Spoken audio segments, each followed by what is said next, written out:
Hi friends, welcome to biology for DSC. నేను మీ హర్లీలా. Friends, answer my క్వశ్చన్లో భాగంగా ఈ 2 క్వశ్చన్స్కి ఆన్సర్స్ని కామెంట్ చేయండి. అడవుల నరికివేత వలన వచ్చే పర్యావసానం. ఆప్షన్ 1 జీవ వైవిధ్య సంరక్షణ, ఆప్షన్ 2 జలవలయ భగ్నం, ఆప్షన్ 3 వ్యవసాయ భూమిగా పనికి రాకపోవడం, ఆప్షన్ 4 కార్బన్ డయాక్సైడ్ గాఢత క్షీణించడం. నెక్స్ట్ బిట్, మాంట్రియల్ ప్రోటోకాల్ దీనిపై కేంద్రీకరించింది.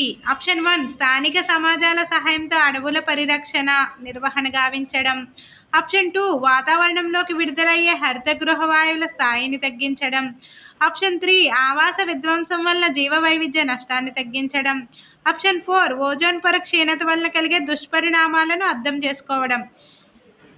మీ ఆన్సర్ని కామెంట్ చేయండి. కరెక్ట్ ఆన్సర్ని నేను కూడా కామెంట్లో పెడతాను.